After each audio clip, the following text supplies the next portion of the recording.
우린 하찮은 것에 소홀하기 쉽다. 감기라 하여 예외일까? 최근 신인 허경영은 만병의 원인인 감기에 대해 공감이 되는 도움말을 줬다. 그는 감기가 드는 건 무리하지 말고 좀 쉬라는 신호이기 때문에 이를 잘 깨달아야 한다고 했다. 그리고 감기에 안 걸린 사람보다 걸려본 사람이 더 오래 산다고도 했다. 감기를 타산지석으로 삼아야 한다는 교훈이기도 하여 되새길 필요가 있을 것 같다. 호흡기 질환의 하나인 감기는 주로 바이러스에 의해 발병한다고 한다. 바이러스가 몸에 침입하면 면역체계가 이를 알고 싸움을 시작한다. 그런데 면역력이 약할 경우 바이러스의 침입과 번식을 막지 못하게 되고 이로 인해 감기가 더 심해질 수가 있다. 면역력이 강하면 바이러스를 물리치게 됨으로써 발병하지 않게 된다. 면역력이 약한 노인이나 어린이들의 경우 심한 합병증을 일으키기도 한다. 이를 막기 위해 면역력을 높일 필요가 있다. 면역력을 강화하려면 균형 잡힌 식사, 충분한 수면, 꾸준한 운동 등이 필요하다는 게 지금까지 보편화된 의학 상식이다. 인간 사회에 있어 만연된 것이 감기여서 이에 얽힌 얘기를 하지 않을 수가 없다. 감기의 추억이랄까. 난 어릴 때 집이 서양인 어촌에서 살았다. 겨울철만 되면 여간 불을 지펴도 집이 추웠다. 그래서 감기가 떠나질 않았다. 고모께서 기침을 하고 있는 내가 안쓰러웠던지 무의 녹색 부분을 숟가락으로 긁어 즙을 내고는 코에다 대고 무조건 들이키라는 것이었다. 무턱대고 콧물을 들이마시듯 했더니 코에 자극이 가해져 눈물이 자꾸만 쏟아졌다. 코에 들어간 무의 물이 콧물과 함께 목으로 넘어갔다. 한참 있으니 감기기가 많이 완화됐다. 한 번 더 하자는 다그침에 아무 소리도 못하고 그대로 따랐다. 조금 지나니 감기가 언제 그랬냐는 듯 거짓말처럼 사라졌다. 무의 매운 성분이 코와 목을 거치면서 바이러스균을 장으로 내보냈기 때문이다. 이게 소위 말하는 민간요법의 하나이지만 당시만 해도 보편화되진 않았다.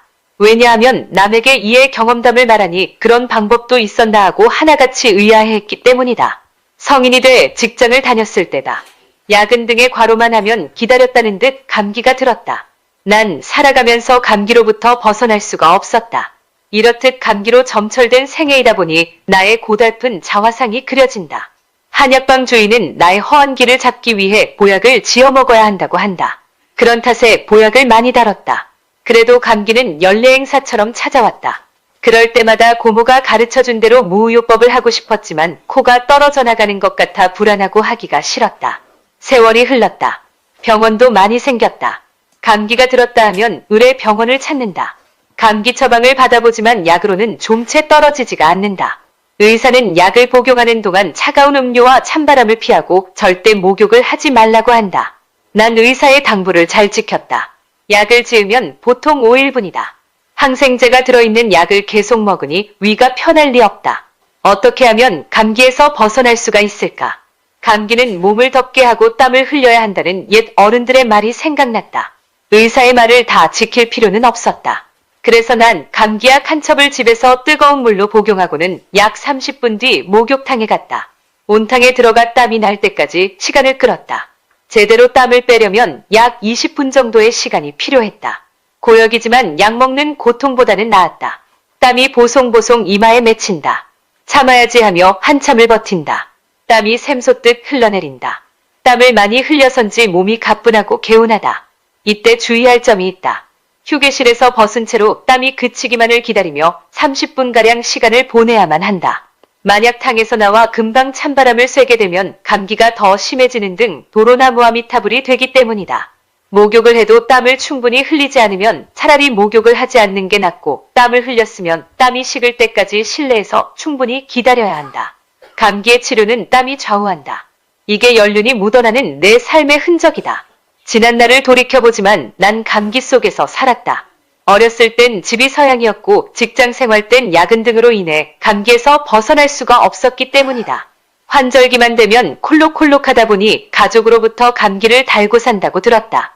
그러다가 불로유를 먹고부터 1년 동안 감기를 몰랐다.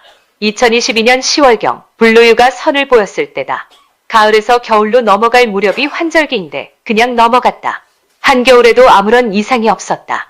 그리고 3, 4월을 지나면서도 감기를 하지 않았다. 나로선 신기했다. 환절기만 되면 감기를 하기 십상인데 그냥 넘기다니 이해가 가지 않았다. 난 작년 10월경부터 불로유를 매일이다시피 빠지지 않고 마셔왔다. 불로유의 덕택임이 분명했다. 불로유를 활용하는 동안 다른 사람의 체험 사례를 많이 접했으나 감기는 없었다. 따라서 불로유에 대한 나의 체험 사례를 꼽으라면 아마도 감기의 예방이 아닐까 한다. 그러니 불로유에 대한 고마움을 잊을 수가 없다. 불로유를 먹었으면 값을 해야 한다. 나의 체험담을 세상에 알리는 일이 그것이다. 나도 남과 같이 체험 사례에 동참하는 것 같아 흐뭇하다.